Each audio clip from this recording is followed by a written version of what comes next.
All right, dive it in today, folks. We're going deep on Paolo Sorrentino's latest Parthenope. Oh, this one's been generating some buzz, hasn't it? Yeah, and our listeners always sending us the good stuff. We had a listener point us towards a YouTube analysis, really insightful, by Julian Demados. And of course, can't forget the beautifully written piece. Title's a mouthful, but it sets the tone. Parthenope by Paolo Sorrentino. Beauty, memory, and the Neapolitan miracle. Poetry, right there in the title. So we're cutting through it all, the complexity, the different takes, to give everyone the shortcut, to understanding this film. What makes it tick? What's it really saying? Exactly. We've got these two really strong perspectives. You've got Demados going in deep, philosophical almost, and then that written piece just washes over you with the emotional side of things. It's a gift being able to see Parthenope through these different lenses. So Julian Demados, right off the bat, he's a Sorrentino fan, puts that out there. Transparency, gotta appreciate that. But even as a fan, he's like, wait a minute, some of these negative reviews, they're scratching their heads. Something's up. And what jumps out at you from his analysis right away is this argument he makes. This film, Parthenope, it's not just Sorrentino doing his usual thing, hitting those same notes. Demados sees it as like playing with our expectations, even like undermining them. Yeah, like he knows what we expect, and he's, I don't know, having a little fun with us. Definitely. And he doesn't hold back either. He calls it a huge film, huge being the operative word. Like it's almost designed to kind of sweep you away, get a little lost in all these intertwined ideas about youth, about getting older, what we long for, desire, even destruction. It's all in there swirling around. Big stuff. And right at the heart of it all, according to Demados at least, is Parthenope herself. The woman, the myth, the legend. Exactly. He sees her as this woman right on that cusp, becoming an adult, trying to figure out who she is or maybe who she wants to be. It's like all those big questions about career, love, where you fit in the world. It's all coming at her at once. Classic coming-of-age stuff. Yeah. But on a, Sorrentino level, amplified. But zooming out a bit, the real core theme Demados keeps circling back to, it's this tension between youth and old age. It's not just nostalgia, right? He's getting at something deeper. Way deeper. He makes this point, when we're young, we don't really get what youth is. It's just like there. And then you get older and you get this feeling like you've lost something vital. And it's more than just wishing you could turn back the clock, More than just the good old days kind of thing. So how does this whole Hegelian ontology thing fit in? It sounds very academic, but Demados connects it to this idea that the true essence of youth, like what it really is, it only becomes clear when you experience getting older. How does that work? Help us out here. Right. So Hegel, he was this philosopher, and he had this whole idea that sometimes you don't truly understand something until you see its opposite or until it's gone. Like maybe you don't really appreciate a sunny day until you've been stuck in the rain for a week. You know what I mean? I get it. So in Parthenope, Demados is saying that the film's saying the vibrancy of youth, the beauty of it, it becomes most vivid when you're looking back at it through the lens of getting older.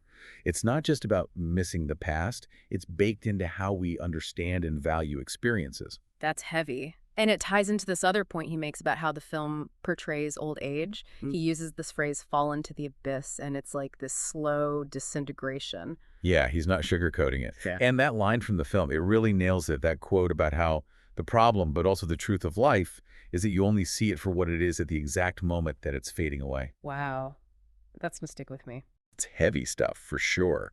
And Demados even connects it to Tolstoy, The Death of Ivan Ilyich, where the main character, he only finds peace.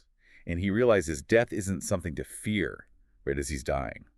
Like the loss, the fall, if you will, it unlocks this new level of understanding. It's almost like you have to lose something to truly see it. Maybe that's the point Sorrentino's trying to make. So the takeaway here, according to Demados, is that Sorrentino isn't just trafficking in nostalgia or sadness, right?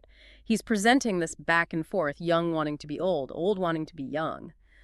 But the real truth, the real insight, it's in that tension itself. Spot on. It's like, it's not as simple as the grass is always greener. It's more about life is this constant becoming, We're always discovering and rediscovering ourselves. And wisdom, it's not just something you get when you're older. It's this realization that you never fully grasp the present moment. You only see it clearly when it's already gone. It's kind of like wisdom is knowing that you'll never truly know.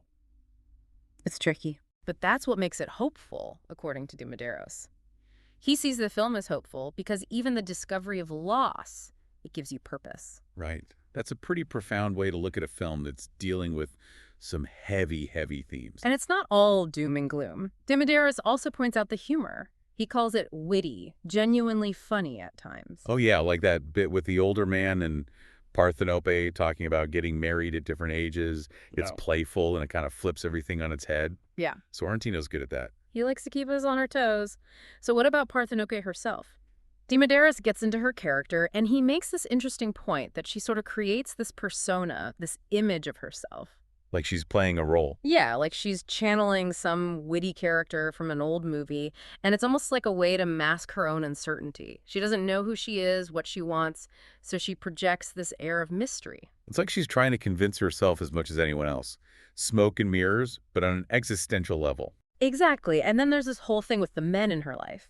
Demados goes there, and he drops this bomb. He sees the film as feminist. Okay, now that's interesting. Feminist, but not in the way you might expect. Right, not the obvious in-your-face kind of feminism. He argues that it's through Parthenope's interactions with these, how does he put it, morally ambiguous male characters that she actually finds herself. It's like she defines herself in opposition to them. Yeah, something like that. He uses the example of this, and I'm quoting him here, comically thuggish and sleazy cardinal. Oh, that's a character description for the ages. Oh, wait, right. And this cardinal, apparently, he paints his hair black as a hobby. Of course he does. And they have this little exchange where she says she doesn't have a hobby, and he says, even not having a hobby is a hobby. It's so Sorrentino, that kind of playful absurdity. It's like he's winking at us. Always. And this whole thing about men asking her, what are you thinking about? Demados interprets that as them wanting to get inside her head, you know? But she's still figuring herself out, so she holds back. She's not giving them what they want. Nope. And the cardinal, he picks up on it. He says, I know what you're thinking about. You're thinking about everything else. It's almost like a line out of Oscar Wilde, that kind of witty, layered dialogue. It's not just what they're saying. It's what's going on beneath the surface. Always with Sorrentino. So consummation, that's another theme Demados pulls out. Not just the physical act, but the idea of fulfilling desire and how we either achieve that or, we fall short. It's like, are we getting what we want out of life? Or are we constantly chasing something that's just out of reach? Heavy questions. And he even touches on this existential idea that we're constantly choosing, even if we don't realize it, between ending things on our own terms or just going through the slow process of aging and death. Oh. I know, right? And then there's her brother's suicide, which is a major event in the film. The cardinal, he has this take that those who commit suicide, they already have the answer, the key. But Demados points out that this statement, it kind of rings hollow because it's delivered in this really banal speech to a bunch of rich old ladies. It's like, where's the truth in all of this? Yeah, you can't just take anything at face value in this film. And it plays into this bigger idea Demados brings up, how Sorrentino constantly undermines any one single truth, like the character of the elderly writer, played by Gary Oldman. Great casting. Oh, yeah. And at first you think, okay, wise old mentor figure. But then we see him, he's a drunk, kind of a failure in some ways. It makes you question those initial impressions. Nothing simple. And there's that scene, the elderly writer watching the young man in the pool, who we find out later takes his own life. The writer says something about how there's something so obscene, so perverse about the way the young can fully indulge in their despair. It's like a darker side of youth that we don't often see. It flips the script on the whole romantic idea of youthful angst. And Demados even sees a connection to The Great Beauty, another Sorrentino film that explores these themes. So, Eros and Thanatos, Freud's big ideas about the life drive and the death drive. Demados sees Parthenope as grappling with those primal forces. Like, these characters, they want to give themselves over to something to feel alive, but they never quite get there. That's the human condition, isn't it? Yeah. Always searching, never fully arriving. Maybe. And one thing Demados really loves about Sorrentino is how he shows characters looking at the world with wonder. He compares it to Wim Wenders' Wings of Desire and those beautiful shots of Naples. Yeah, those visuals, they stay with you. But here's a funny thing. Demados, he hates it when people call the film a love letter to Naples. Too cheesy. He finds it way too simplistic. He sees Sorrentino's portrayal of Naples as way more complex, even critical at times. Oh, interesting. So it's not just romanticizing the city. Not at all. He points to the scene where characters are actually talking about how terrible Naples can be, and then it cuts to these beautiful shots of the city, and then boom, you get this, I'm quoting again, gruesome ritualistic staging of a wedding night between two young people from rival mafia families. It's jarring, it's unexpected, it's classic Sorrentino. He likes to shake things up. And Demados, he's baffled by these negative reviews that call the film empty images. He's like, Yeah. are you kidding me? This film is overflowing with symbolism, with irony. Every frame is packed with meaning. Exactly. He uses the very first shot as an example, the ferry carrying that over-the-top, almost absurd 18th century French carriage. Then it shows up again with Parthenope in it, half-dressed, saying, you may look, but you may not enter. And then it comes back as the funeral carriage for her brother, interrupted by, get this, a sanitation truck spraying chemicals. Sublime meets the mundane. It's like he's constantly playing with our expectations. High art, low art, it's all part of the game. That leads us to irony, which Demados spends a lot of time unpacking. He says Sorrentino's use of irony is different from, say, Tarantino or the Coen brothers, who are very self-aware, very meta. It's a different flavor of irony. Right. Demados argues that Sorrentino, he's not really postmodern, because despite all the irony, the music, the stylistic choices, he ultimately seems to believe in something, in the power of human feeling, in the search for truth. He's not just playing games. There's a sincerity there, even if it's hidden beneath layers of irony. And he brings up this idea that Sorrentino actually uses irony to point towards the sublime, that feeling of awe and wonder. It's almost like a form of irony itself. And there's that line from the film, in the end, all that is left is irony. But it's not a cynical irony. It's more like an acceptance of the absurdity of life. It's a bittersweet kind of irony. Yeah, I like that. Bittersweet irony. So Demados ends up calling Sorrentino a postmodern filmmaker. Like, he's gone beyond the linguistic games of postmodernism to try and grapple with these bigger questions about truth and meaning, even if he does it in this roundabout, ironic way. He's playing by his own rules. And there's this great little example with Parthenope's oral exam for anthropology. Her professor basically dismisses her answer, which is that anthropology is about accessing the human experience in its sublime element and truth. He thinks it's outdated. Too romantic. But the film, according to Demados, actually ends up siding with her. Parthenope becomes an academic under that same professor who ends up defining anthropology as learning to see. Full circle. It's like the film is saying, yes, we need to look at the world with fresh eyes, with a sense of wonder. And that ties into this whole idea of cinema as a way of learning to see. Demados brings in Lacan, that philosopher who said, reality is structured like a fiction. He's suggesting that Sorrentino, he sees reality as being like a movie, and that by understanding film, we can understand ourselves and the world better. It's like we need that filter, that lens, to really see what's in front of us. And despite all the irony and the detachment, Demados also picks up on this earnestness in Sorrentino's films. He points to the music, the religious imagery, even though Sorrentino himself says he's not religious. It's like that quote, I can't remember who said it, but something about how non-believers are the ones most preoccupied with the religion. Exactly. Demados thinks Sorrentino, he's almost using film to try and reach for something transcendent, something beyond our everyday experience. Like, he's seeking the divine through cinema. Pretty powerful stuff. In Demados, he ultimately sees Parthenope as a success because it doesn't spoon-feed you answers. It respects the audience, it invites you to think, to engage. He also sees it as a potential turning point for Sorrentino after the more personal Hand to God. Like he's moving in a new direction. Right. Demados thinks Parthenope is Sorrentino letting go of some things, even those lush, sensual Italian visuals that he's known for. Like, he's clearing space for something new. It's like he's killing his darlings to make way for the next evolution. Exactly. So to wrap up Demados, he sees Sorrentino's work as more than just entertainment. It's serious, it's challenging, but it's also fun. And he sees film as taking on a role that literature used to have, as a way of engaging with the big questions of our time. Makes you want to run out and watch all of his films. For sure. Okay, let's shift gears and talk about that written piece, Parthenope by Paolo Sorrentino, Beauty, Memory, and the Neapolitan Miracle.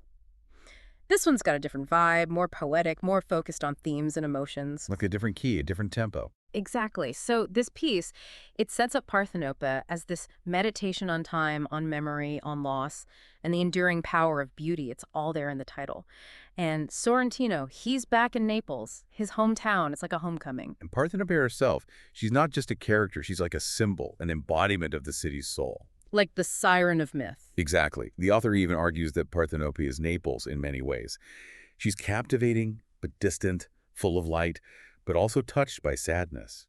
And the way she observes, it's like she's absorbing all the contradictions of the city, the chaos and the faith, the sensuality and the decay, the sacred and the profane, all mixed together. It's a lot to hold. And then there's the Miracolo di San Gennaro, the annual miracle where the saint's blood liquefies. Which, it's not just a religious event, right? Okay. It's a huge deal for the people of Naples. This piece describes it as this cultural and psychological ritual. It's about hope. It's about anxiety.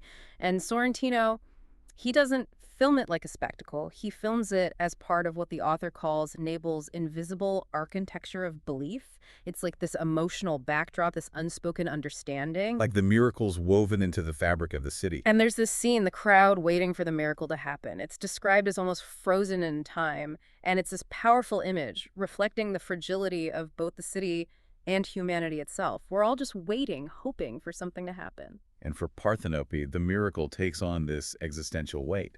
It mirrors her own search for meaning in a world that can feel random and indifferent. It's like her personal journey reflects the collective experience of the city.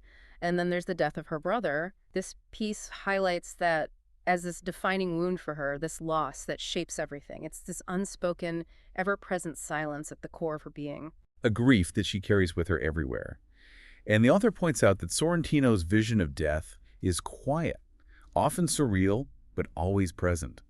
The brother's absence becomes this palpable presence in the film. Like a ghost haunting her every move. And it adds a layer of depth to her beauty, this sense of gravity to her grace. Beautiful way to put it.